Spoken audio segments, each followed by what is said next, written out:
respira sobre nossos pés, a criação em constante cântico, as árvores estendem os braços em louvor silencioso, os montes eles se curvam, as flores elas desabrocham em reverência, e nós, parte dessa sinfonia, clamamos: Santo, Santo é o Senhor, que é digno de ser louvado.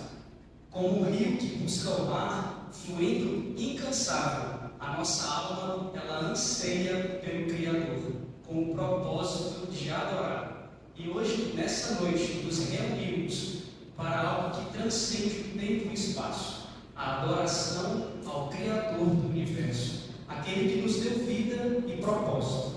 Criados segundo a sua imagem, é neste ministério divino que reside a nossa vocação para a adoração. E quando nós adoramos, nós respondemos ao chamamento da nossa alma, que busca incansavelmente o seu Criador. Nesta noite, vamos juntos, em espírito e em verdade, adorar o Criador, porque é esses adoradores que Ele busca, aqueles que o adoram em espírito e em verdade. Boa noite, amada igreja. Boa noite, juntos ficarmos em pé e adorar o Senhor com o primeiro cântico dessa noite, hino 366, Firmeza.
Ainda em pé, convido a igreja para lermos juntos Êxodo 20, versos do 1 ao 17. Desta feira eu vou convidar o Francisco II, que estará fazendo a leitura de hoje.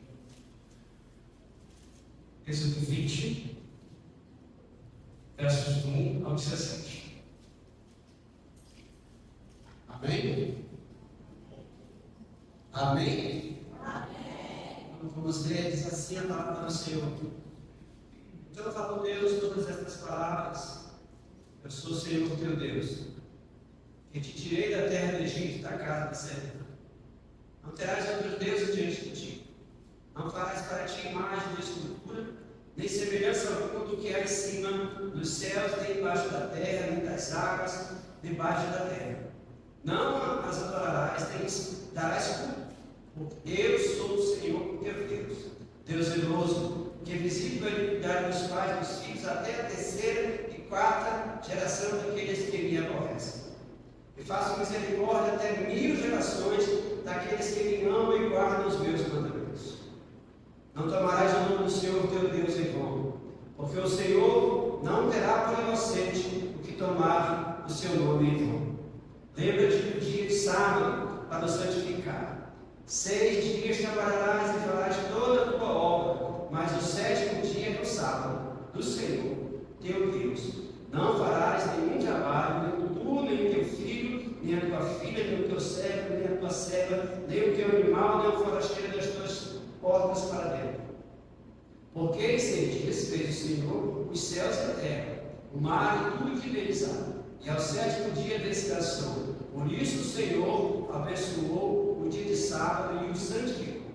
Honra teu pai e tua mãe, para que se prolongue os teus dias na terra que o Senhor Deus te dá. Não matarás, não adulterarás, não furtarás, não dirás falso testemunho contra o teu próximo, não cobiçarás a casa do teu próximo, não cobiçarás a mulher do teu próximo, nem o servo, nem a sua serva, nem o seu boi, nem o seu jumento, nem coisa alguma que pertença ao teu próximo. Amém. Só feito, eu vou convidar o pastor para que ele possa orar, entregando o culto de hoje e agradecendo ao leitor. Senhor nosso Deus, nosso amado Pai, mais uma vez, agradecemos pela leitura da Tua Palavra, que ela possa ser aplicada em nossos corações. Abençoe toda a programação, o dirigente, o curso, os irmãos que chegaram, e abençoe o mensageiro da Tua Palavra, que nos pedimos em nome de Jesus. Amém. A igreja pode sentar. A fé, ela não é um conceito abstrato, mas ela é um ato contínuo de entrega. Ela é um passo corajoso, guiado pela certeza de que, embora não possamos ver o futuro, mas nós conhecemos aquele que o governa. E vamos juntos cantar sobre essa fé, a fé que contempla. O hino de número 160, a fé contemplada.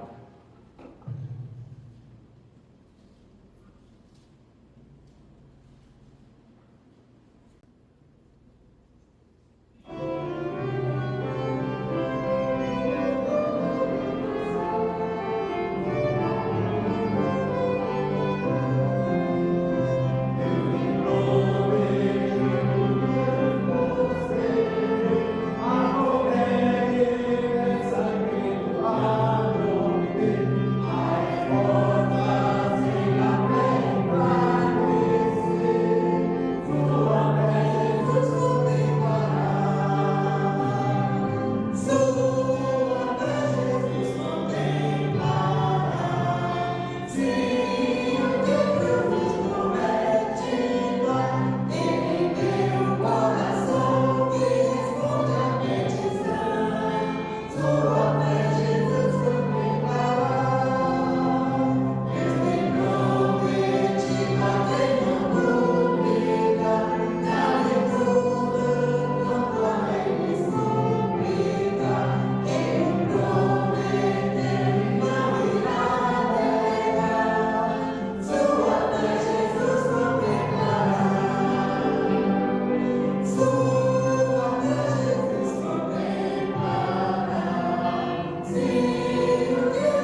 Vamos continuar adorando ao nosso Senhor, convido a igreja a ficar em pé. O escritor C.S. Lewis ele dizia que o verdadeiro cristão é aquele cujas ações refletem a presença de Cristo. E só é possível refletirmos a sua presença se nós formos fiéis a Ele. Esse é o canto que queremos cantar primeiro, que fiéis nós sejamos.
Dado o seu melhor e deposite sua oferta na casa filaça. Ele exaltado.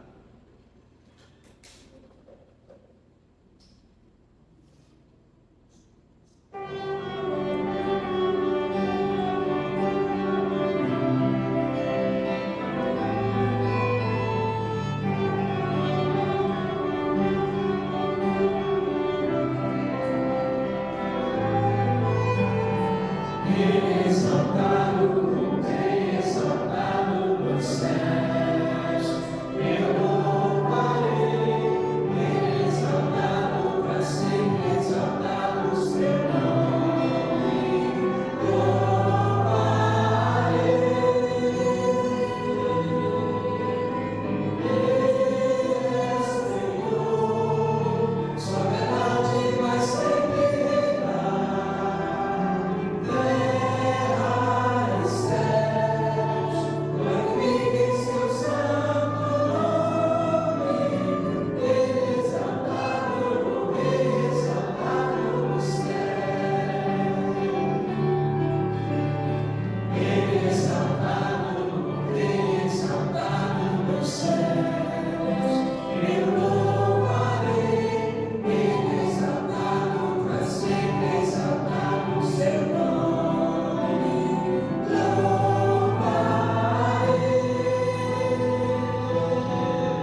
Boa noite, igreja.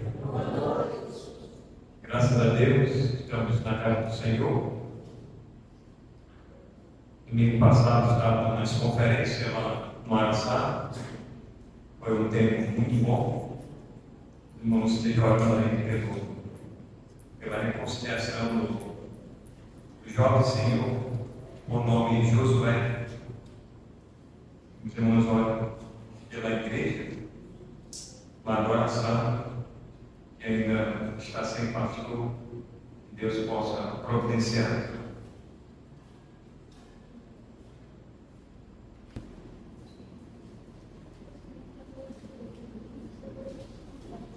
Josué 24, verso 15, diz assim a palavra de Deus: porém, se vos parece mal servir ao Senhor, escolhei hoje a quem sirvais.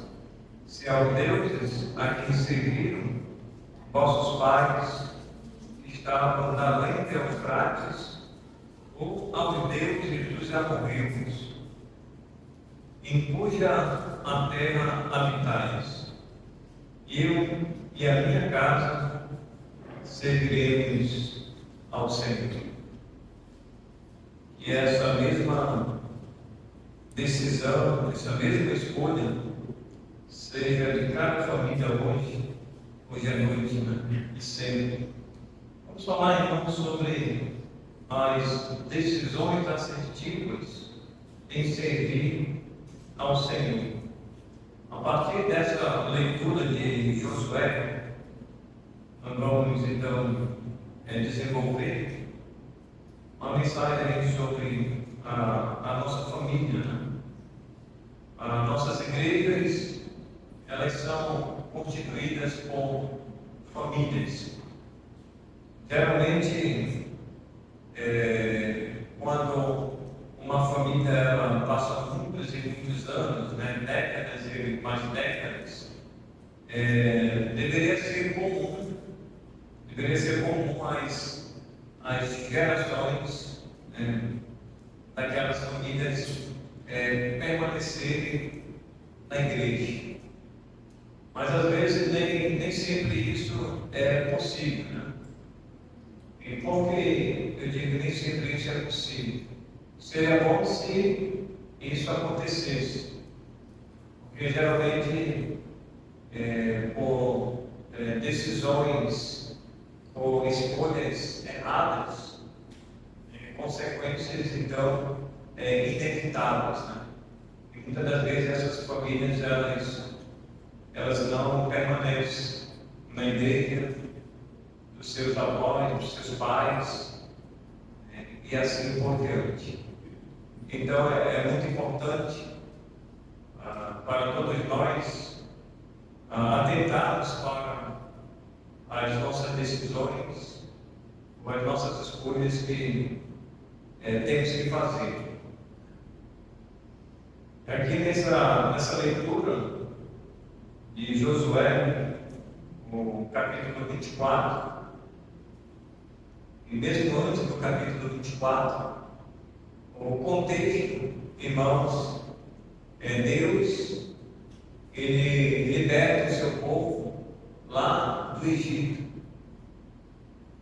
Eles estavam na escravidão, aquelas famílias, e agora Deus levanta Moisés, um grande líder de Deus, vai liderar o seu povo com muita paciência, com muita persistência, diante de situações, muitas das vezes, adversas, que ele enfrentou durante toda a sua caminhada, até chegar próximo de entrar na terra prometida, mas ele não entrou.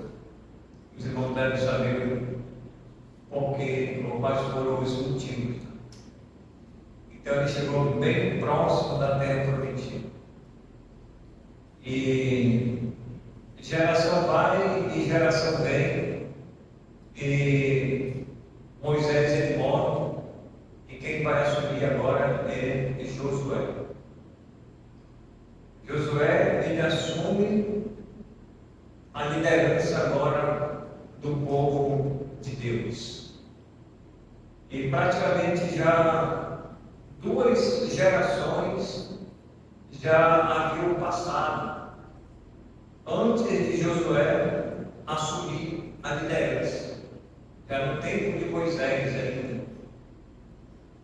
Moisés morre, Josué assume. E 2 gerações já havia passado. E agora está na mão de Josué esse povo.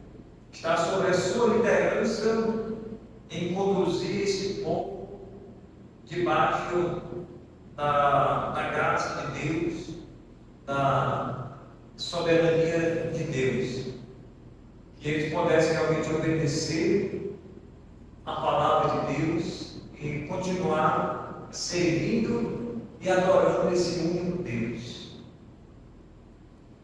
E quando chega agora, irmãos, no livro de Josué, no final do capítulo, nós podemos perceber que Josué ele já está em uma idade avançada. Ele já está para morrer. E praticamente ele está falando as suas últimas palavras nesse capítulo 24 de Josué. Mas eu creio que Josué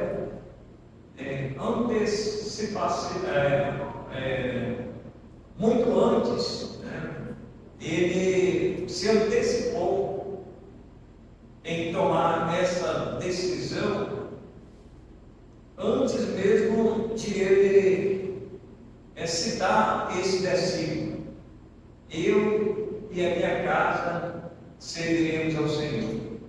Josué, ele já tinha se antecipado antes, já tinha tomado uma decisão antes no seu coração de ele e a sua família já serem o Senhor. E isso é evidente desde o tempo de Moisés, e agora no seu tempo, e agora a sua família vai ficar e ele vai ter que partir. Mas a sua descendência vai permanecer no Senhor. Então, praticamente aqui esse versículo, irmãos, é uma renovação. É uma renovação da aliança, vamos dizer assim, é uma renovação familiar que Josué está fazendo diante de Deus e diante do povo. Então ele chama aqui todos os cabeças das famílias. E Josué quer saber se de fato, antes da sua partida, eles estão dispostos a seguir o Senhor ou não. Se eles estão prontos para servir a Deus, mesmo depois da sua partida. Ele não vai estar lá com eles. Vai assumir uma outra liderança. Não é mais Josué. E Josué, pelo menos ele queria ter a certeza de que ele e a casa dele iria servir o Senhor. Se os demais, ou se os demais cabeças das famílias não quisessem mais servir o Senhor, as escolhas, as decisões eram deles. Mas cabia a Josué, como cabeça da sua família, o cabeça do lar, o sacerdote do lar, chamar toda a sua família, chamar a responsabilidade para si e dizer: eu, bater o peito dele, dizer: eu e a minha casa, nós vamos servir o Senhor. Então, irmãos, uma renovação da aliança. E aí eu também digo: eu e a minha casa serviremos ao Senhor. Pelo menos eu falo por mim. Eles já são de maior. Eles vão falar por eles. Mas eu falo como cabeça da minha família. Eu e a minha casa vamos continuar servindo o Senhor. Desde o dia, irmãos, que eu constituí uma família, a responsabilidade pesa sobre os meus ombros, ou pesou sobre os meus ombros. Eu fiz uma escolha. Eu escolhi casar com Isabel Marinho de Almeida. Hoje, Isabel Almeida de Lima. Mudou o nome dela. E nós constituímos uma família. A princípio, nós queríamos ter somente 2 filhos. Mas depois, vamos fazer mais um terceiro, não. Então, ficamos só com 2 filhos. Então, esse era o nosso plano. E nós gostaríamos de ter um casal. E Deus nos deu um casal. Pedimos um casal. Tem famílias que são constituídas, às vezes só tem mulher. E outras famílias que só tem homem, né? Tenta, mas só tem homem. Tem família não só tem mulher. E eu pedi de Deus que Deus me desse um casal. E nos deu. Então são as bênçãos de Deus, sobre a orientação de Deus, de servir o Senhor. E todos eles, assim como toda a família cristã, penso eu que isso é saudável, eles foram apresentados ainda quando criança.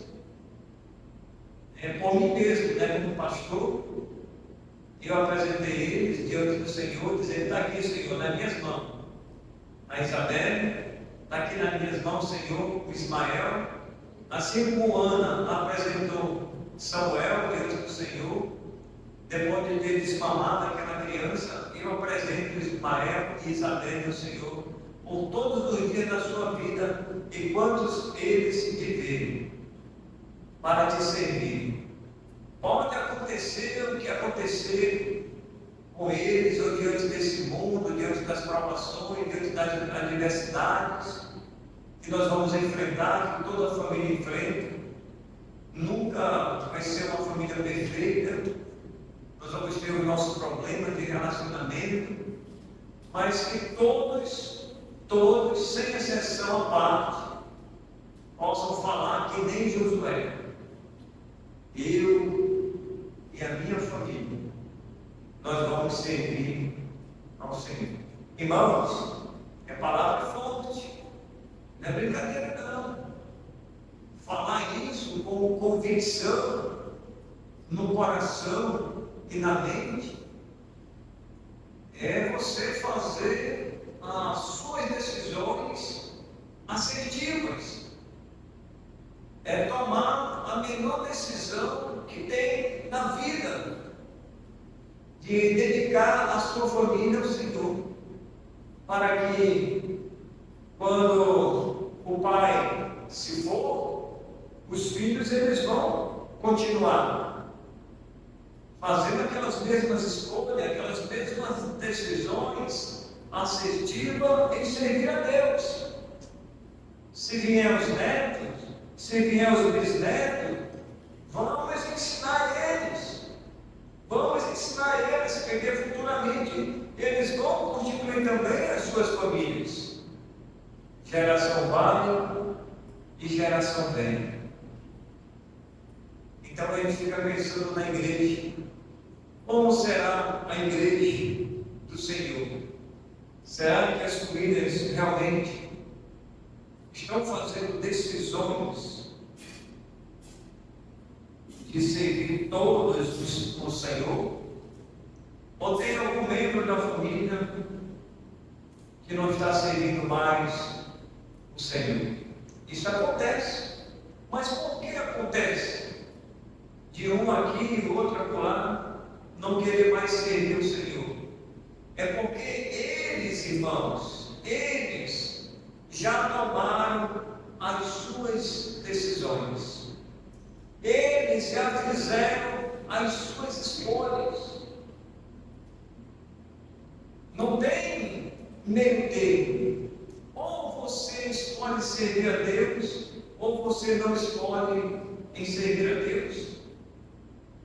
A decisão, ela é pessoal. enquanto os nossos filhos são pequenos, a gente vai ensinar o caminho do Senhor. Mas quando eles já estiverem adultos, a gente pensa que eles não vão se afastar dos caminhos de Deus, irmãos, aí é que a gente se engana. Às vezes, muitos deles começam a se desbandar. Não, eu vou tomar minha decisão, eu vou tomar minha escolha. Eu vou seguir para cá, outro vai seguir para lá, outro vai seguir o seu caminho para cá, e aí por aí vai. Então a gente precisa renovar, irmãos, a nossa aliança com Deus. Os nossos filhos, da mesma forma. Ninguém pode ficar, irmãos, de fora dessa decisão. Por isso que eu tenho a figurinha deles, né? Eles estão aqui. Os irmãos são testemunha. Os seus filhos estão aqui. Acredito que não tem, posso dizer, não tem muitas famílias aqui hoje que estão completas, né? Mas seria bom que todos estivessem aqui, uma família completa na igreja. Se você que é pai e mãe se perguntar, onde é que estão os meus filhos agora? Cada um vai responder aqui. Onde é que está minha filha agora? Cada um vai responder.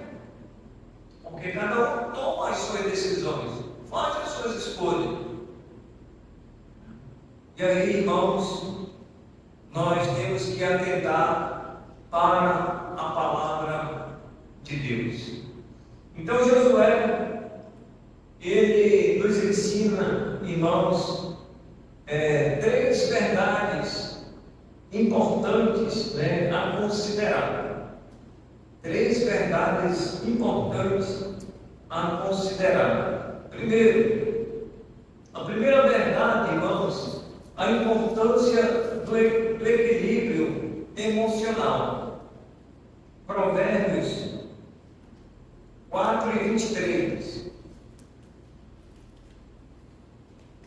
Provérbios 4:23.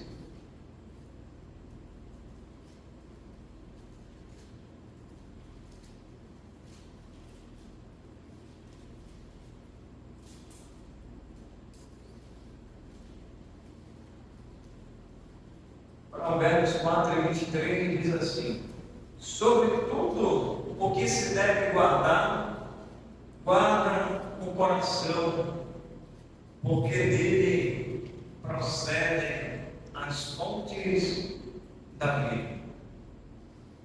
Então, sobretudo o que se deve guardar, guarda o teu coração. Ele está falando, irmão, dos nossos pensamentos. Ele está falando das nossas emoções, os nossos sentimentos.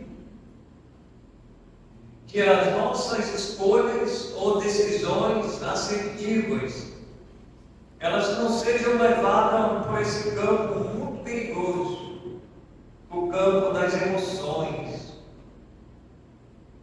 aquele momento do sentimento, o campo sentimental. Mas ele deve ser levado, irmãos, pelo o equilíbrio, da razão, é da escolha, sendo uma escolha sóbria, sendo uma escolha através de muita oração, uma decisão através de muita oração, de muita comunhão com Deus, para que ela seja assertiva. Muita gente que se deixa ser levado pelo equilíbrio das suas emoções, aquele momento ali, às vezes baseado no show, ou muitas das vezes até na aparência. Muito cuidado, e pode ser um erro fatal. Pode ser um erro fatal, porque às vezes ele não tem mais volta. Aí é só Deus mesmo para tentar realmente reverter aquele quadro, aquela situação, só Deus agindo, agindo Deus, quem impedirá? Então, a primeira verdade, irmãos, é a importância em considerar a importância do equilíbrio emocional. Josué, ele está chamando o povo à responsabilidade. Ele está chamando os homens. Não foi as mulheres que ele chamou. Ele chamou os cabeças. Você pode ler no texto. Os cabeças de cada família. Foi um homem, um macho. É o sacerdote do lar. Olha, vem cá. Fulano, Beltrano. Ele chamou lá os anciãos, os juízes. Ele chamou os homens. Então vocês vão decidir quem vocês querem servir. Porque, irmãos, ele escorria um risco muito grande de o povo se desbandar para adorar os deuses dos amorreus, os deuses estranhos,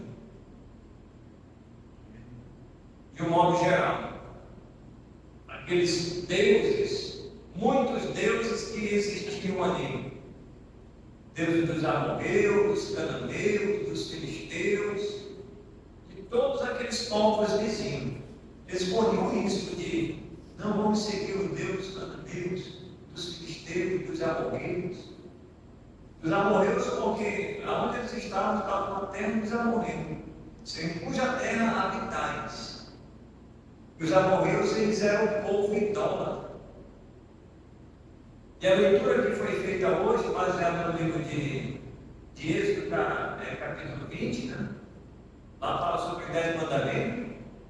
E lá já começa, né? Não terás Deus de mim, outros deuses. Eles já sabiam, irmãos. Foi dado a eles aquela geração anteriormente falando. Era para ter passado de geração para geração até chegar em Josué, que já era uma outra geração. Mas talvez a lição de casa ela não foi passada para as demais gerações. Os pais se esqueceram das suas responsabilidades, das suas obrigações.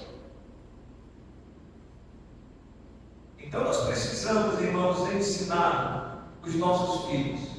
E sempre falamos que não tem menor idade para ensinar uma criança enquanto criança, enquanto bebê. E você vai ensinar aquela criança a dar os primeiros passos na fé, para ouvir a palavra de Deus, ter interesse pela palavra de Deus. Porque, irmãos, o mundo, ele está aí. O mundo está aí, com as portas escancaradas. E o convite do mundo é bem grande. O caminho do mundo é bem grande, é bem espaçoso. E tem muita gente entrando de cabeça em tudo, né? Corpo, alma e espírito. E se afundando nesse mundo aí de pecado. Então Josué, ele sabia que ele, como líder do povo de Deus, ele teria que dar o exemplo. E ele foi exemplar aqui na sua decisão. E eu quero que os irmãos estivessem olhando para mim hoje como Josué. Esquece o pastor Paulo. Esquece o pastor Paulo agora. Olhe para mim como Josué.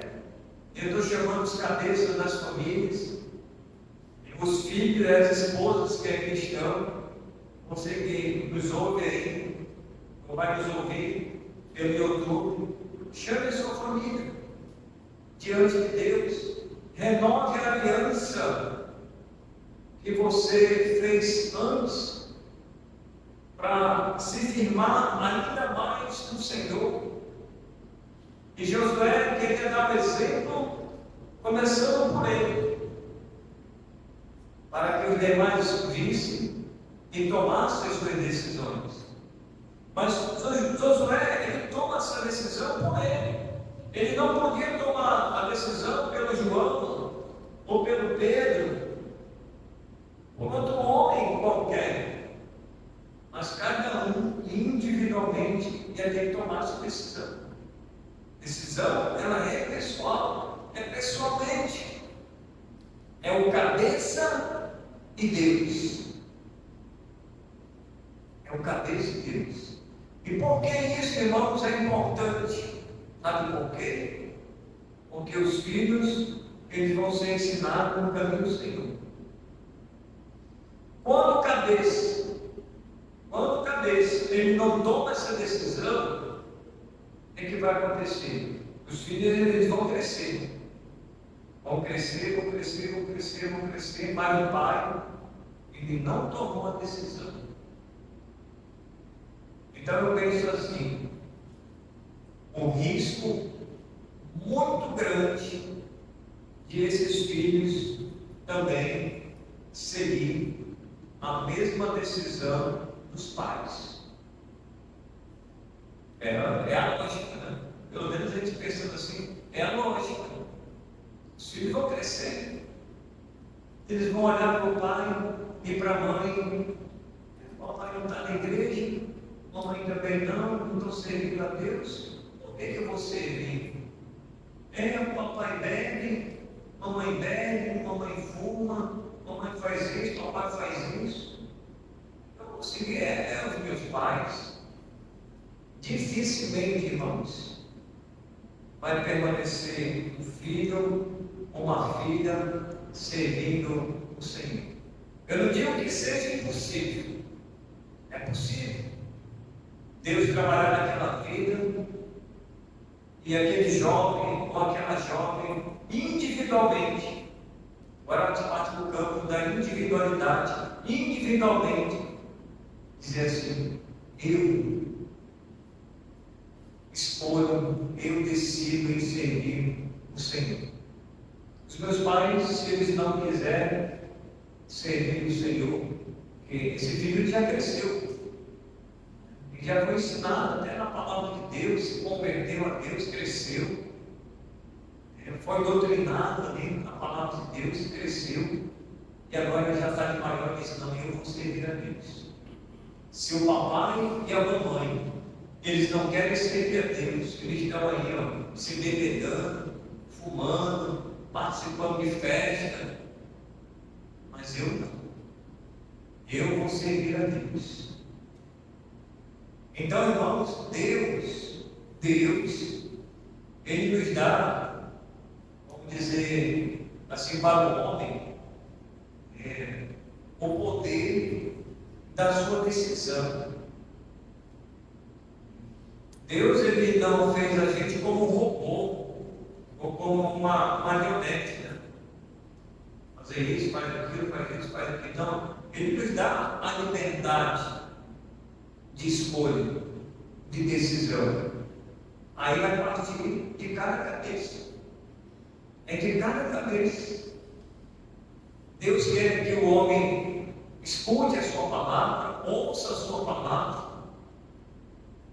Aqueles que já escutaram, já ouviram, já estão calejados de ouvir, já estão calejados de serem amigos dos crentes, ou vizinho dos crentes, primo dos crentes, mas ainda não tomaram as suas decisões, ainda estão em cima do muro. Será que eu vou servir a Deus ou não vou servir a Deus? Ou será que eu vou servir o mundo? Então, irmãos, a decisão é de cada um. E eu gostaria de ler com os irmãos um outro texto, aqui em Mateus. Abra aí a sua Bíblia. Mateus 6:24. Mateus 6:24.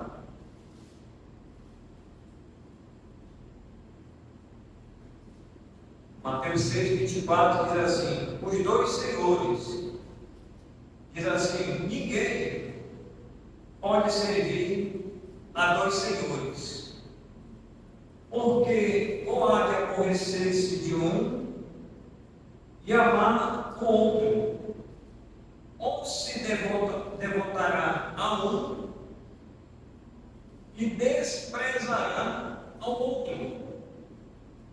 Não podeis servir a Deus e às riquezas.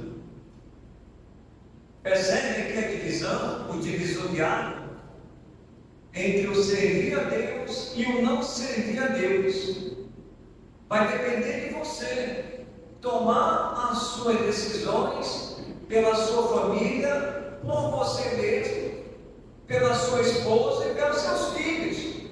Estou falando da cabeça, é do homem. Deus vai cobrar de você primeiro. Você como cabeça da sua família. Depois vai cobrar da sua esposa. Depois vai cobrar dos seus filhos. Vai chegar com cada um na conta. Queira ou não. Porque eles vão ouvir a palavra de Deus. Vão ouvir. A decisão compete a eles. As escolhas competem a eles. Então, irmãos, ou vamos servir o Senhor, ou vamos aborrecer o mundo. Ou nós vamos devotar a nossa vida a Deus e desprezar as coisas deste mundo. A escolha é de cada um. O mundo está aí, como eu falei, com seu convite. Tem muita gente abraçando o mundo. Penso eu que todos os cabeças que aqui estão, você que está aí e nos escuta pelo YouTube, você deve tomar a sua decisão de acordo com a decisão exemplar de Josué. Se tem uma coisa, irmãos, que nós devemos copiar, são as coisas boas, né? Na computação, Ctrl+C e Ctrl+V, né? Ctrl+C e Ctrl+V. Faça isso exatamente como está na palavra de Deus, como Josué fez. Ctrl+C e Ctrl+V. Eu e a minha casa serviremos ao Senhor. Eu e a minha casa serviremos ao Senhor. Mas, pastor, o meu esposo ainda não está servindo o Senhor. Então, ore por ele. Ore pela conversão dele. Você, como esposa, e você já conhece a palavra de Deus, leia lá 1 Pedro, capítulo 3. Como é que a esposa deve ganhar o seu esposo para Cristo? Leia lá.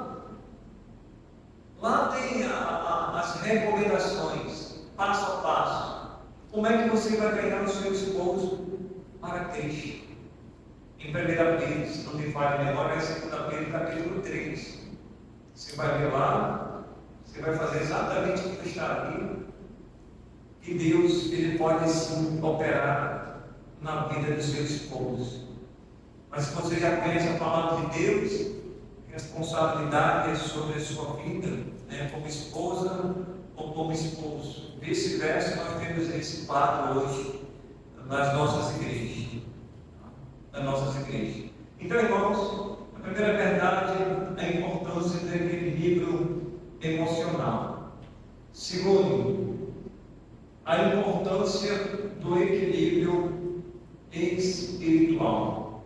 Filipenses 1, 9 e 10.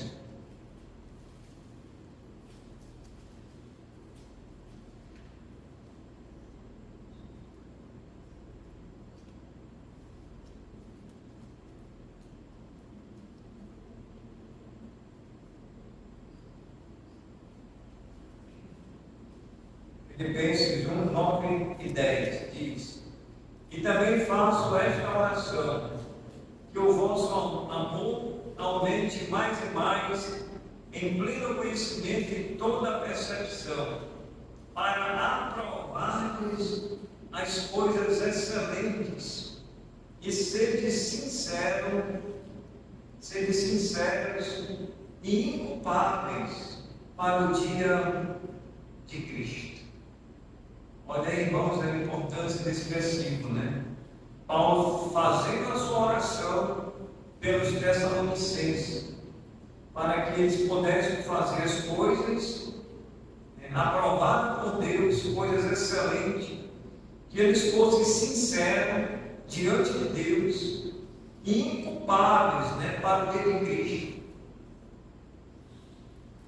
Que eles tomassem as decisões deles diante de Deus. Então, a segunda verdade é a importância do equilíbrio espiritual. E um outro exemplo agora que nós vamos usar, em outro texto, no livro de 1 Reis. Abra aí a sua Bíblia, 1 Reis.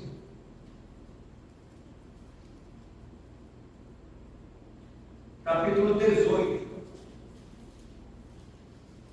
1 Reis 18. Olha o que diz a palavra de Deus sobre o profeta Elias.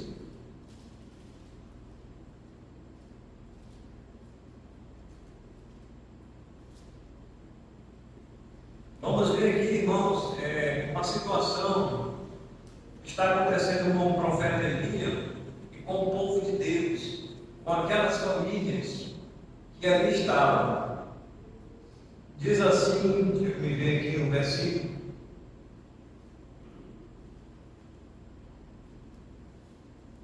O 18, começa pelo 18, 18 e 18.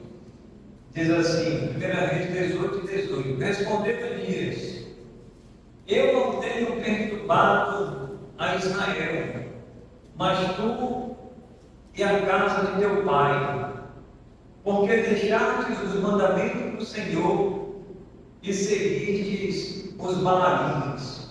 Observe aí o que está acontecendo. Uma troca de acusações, né? Acabe está acusando Elias e Elias está acusando Acabe. Versículo 19: agora, pois, manda juntar a mim todo Israel no Monte Carmelo, como também os 450 profetas de Baal e os 400 profetas do Monte Ídolo, que comem da mesa de Jezabel. Elias e os profetas de Baal no Monte Carmelo. Verso 20: então enviou Acabe mensageiro a todos os filhos de Israel e ajuntou os profetas no Monte Carmelo. Então Elias chegou a todo o povo e disse: até quando concheareis entre dois pensamentos? Elias quis dizer para eles: até quando os pensamentos de vocês estarão divididos? Se o Senhor é Deus, seguiu. Se é Baal, seguiu. Porém o povo nada lhe respondeu. Então observe aqui, irmãos, o contexto dessa história. Elias, como profeta de Deus, está lá desafiando Acabe e Jezabel. Era um casal mau, era um casal perverso, era um casal que mandava matar os profetas do Senhor. E Elias era um deles que havia sido jurado de morte. Agora eles se encontram. E o povo de Israel, eles estão assim, irmão, divididos. E ele diz para ele: vocês estão entre dois pensamentos. Elias sabia, irmãos, era o profeta de Deus. Deus já havia falado para Elias. O povo estava assim em cima do muro. Será que nós vamos seguir os profetas de Baal, esses Baalins, esses deuses aqui de Acabe e de Jezabel, nós vamos seguir o Deus de Elias. Elias está sozinho, né? Parece mais fácil seguir os profetas Baal, que era 400, mais 450, 850, muita gente do lado, pouca gente do outro lado, uma andorinha só praticamente. Aí o povo ficou assim, entre dois pensamentos: cá para lá, avançar para lá, avançar para cá. E eles ficaram, irmãos, assim no muro da indecisão. E Elias está afrontando eles aqui. E quem é que Elias está chamando? Novamente, irmãos, os cabeças das famílias. Qual vai ser as decisões de vocês? Eu quero saber. Para que lado vocês vão pender? Vocês estão entre dois pensamentos. Aí o que ele diz o texto? Ele diz: ó, emudeceram, eles ficaram em silêncio. Ou seja, eles, irmãos, ficaram pensativos quanto ao desafio de Elias. Porque o Deus de Elias, irmãos, é um Deus único. Ele não divide a sua glória com ninguém, nem com o mundo, nem com a idolatria que existia naquela época. Era uma idolatria reinante, onde muitos reis da época, principalmente de Israel, eles sempre pendiam para a idolatria, para a prostituição, para a iniquidade. E o povo ia atrás. Parece que não tinha ninguém que se levantasse e dissesse: esse rei está levando o povo para a perdição, para a ruína. Aí Deus sempre levanta um profeta. E levantou Elias. Vai lá, Elias, fala com eles, nós. Afronta eles aí. E pergunta deles aí: a quem eles vão servir? A quem eles querem servir? Se os profetas de Baal ou Deus de Israel? A decisão, as escolhas é de vocês. E eles vão escolher Deus. E eles vão descer, ficaram pensativos ali. Ninguém falou nada. Como se disse, parece que engoliram a língua, né? Engoliram a língua. Nada, irmão. Esse cara ali, tipo assim, instantaneamente paralisado com o desafio de Elias. Irmãos, hoje é da mesma forma, irmãos. A gente não pode ficar paralisado. A gente não pode acontecer. Você, como cabeça, você tem que dizer: eu e a minha casa, nós vamos servir o Senhor. Aí você chama a sua esposa, diga: olha, Maria, Raimunda, Rosa, seja qual for o nome, nós vamos servir o Senhor. Nós vamos se esforçar para levar nossos filhos à igreja, principalmente a salvação em Cristo, para que eles conheçam o Senhor, para que eles se convertam a Deus, que são pecadores. Filho de crente não é crentinho, são pecadores, eles precisam se converter. E aí nós vamos ensinar a palavra de Deus para eles. Mas a partir, primeiramente, de nós, para a gente dar o exemplo. Assim como Josué, ele deu o exemplo. Eu e a minha família, nós vamos servir o Senhor. Seja o que custar, aconteça o que vai acontecer, não importa. Não importa o que as pessoas vão falar, eu não me importo com isso. O importante é que eu vou servir o Senhor com a minha família. Der o que vier. Eu sei que Deus estará conosco. Ele fez a promessa, e quem fez a promessa é fiel. Então nós vamos confiar nele. E é nele, irmãos, que nós devemos confiar. de verdade. Então, a importância do equilíbrio espiritual. Essa batalha entre Elias e os profetas de Baal, Acabe e Jezabel, todos que estavam ali, era no campo, irmãos, espiritual. O lado de Elias, Deus estava usando o seu profeta. Do outro lado, estava lá o capeta, né, vamos dizer assim, vou chamar o nome dele, você não sabe, usando do outro lado para tentar levar o povo a se afastar da verdadeira adoração a Deus. E hoje sempre, irmãos, vai acontecer isso. Até nos dias atuais está acontecendo isso. É uma luta constante, né, que Paulo diz lá, né, em Efésios. Né?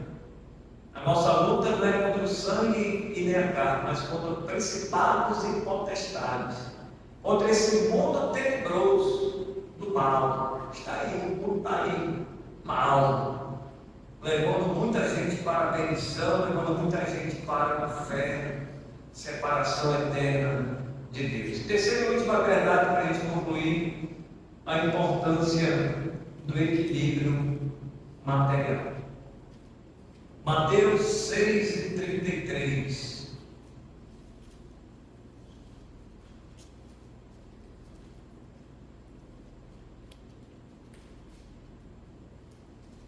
Mateus 6:33. Buscai, pois, em primeiro lugar o seu reino e a sua justiça, e todas essas coisas vos serão acrescentadas. As decisões assertivas, irmãos, em servir o Senhor, está baseada também na importância das nossas escolhas quanto às coisas materiais. Aquele texto que nós lemos lá em Mateus, outro de Mateus 6 e esse outro aqui, né? 6 e 7. 6 e 24, né? Diz que ninguém pode servir a Deus e às riquezas. Né? Falando de coisas materiais agora, essa última parte. Esse versículo de Mateus 6:24. É interessante que Mateus 6:33, ele diz que primeiro nós devemos buscar o reino de Deus e a sua justiça, e que as demais coisas serão acrescentadas. Essas demais coisas, irmãos, é o comer, é o beber, é o vestir, são as coisas materiais que nós precisamos diariamente. Então, a importância de a gente, na ordem, né, escolher primeiro as coisas espirituais, trabalhar o nosso emocional, para a gente não ser levado pelas emoções, e por último, em relação às escolhas materiais. Tem muita gente que está invertendo, achando que o material é o mais importante. Se eu tiver uma boa casa, um bom carro, um bom emprego, acho que para mim seria o suficiente. E a sua família e o lado espiritual? E a sua adoração em relação a Deus? Que adianta um homem ganhar o mundo inteiro e perder a sua alma? As pessoas que estão abraçando primeiro as coisas materiais, estão valorizando mais as coisas materiais do que as coisas espirituais, o campo espiritual, em relação à sua vida eterna, por exemplo. Tem muita gente que não está preocupada. Depois que eu morrer, pode me enterrar. Depois que eu morrer, pode fazer um culto fúnebre, faça um monte de coisa, enche de rosa, de grinalda. As pessoas fazem uma série de coisas, né, de enfeite. Irmão, você não vai resolver nada. Uma vez uma irmã ligou para mim e disse: pastor, o irmão morreu. Aí vamos comprar não sei o nome daquilo lá, é uma arranjo, né? Uma arranjo. Aí eu fiquei assim, eu disse, mano, isso não vai fazer importância no velório do irmão, da irmã, não. Não vai fazer importância. Ele já está com o Senhor. Isso não vai fazer nada, nem um milímetro na vida do irmão ou da irmã que morreu, irmãos. Vamos contar um monte de coisa aqui. Enche de aqueles enfeites lá, e para cá, aí. Põe o versículo. O versículo é bom. O versículo para a pessoa, o incrédulo não ouvir lá, a palavra de Deus lá, não, vai ter um sermão para ouvir mesmo aqueles que estão nativos. Isso aí vale a pena. É isso aí que tem que valorizar. Eu não sou contra, não. Mas ela valeu, mas comprar um negócio daquele por 300, 400, 500 reais, um dia só, irmãos, aí ele vai puxar. Depois vão jogar fora. Às vezes até a funerária reaproveita, né? E vende para outro. Lá e joga fora. Isso é outra coisa, é consumismo, em outras palavras. Isso é o consumismo. E é só boniteza. Se não era nem para o céu, não. Aí enche lá. Vai ficar para o céu? Não vai fazer nenhuma diferença na salvação do irmão. E aliás, ele não está mais nem ali, está com o Senhor. Ele só está um pouco. Porque se boniteza levasse as pessoas para o céu, né, irmão? O céu estaria cheio dessas pessoas lá. Porque um monte de gente que tem condições e que enfeita lá no altar, é tudo muito bonito, é bonito. Mas boniteza não entra no céu. Levar flores, vela, acender isso, acender aquilo. Já tem até uma equipe aí, como é que chama? Aquelas pessoas que vão para o velório que choram lá. Não tem um nomezinho. Não é choradeira, não. É assim, tipo choradeira. Que elas são contratadas para chorar lá no velório. É sério mesmo. Aí as pessoas têm aí a família contrata.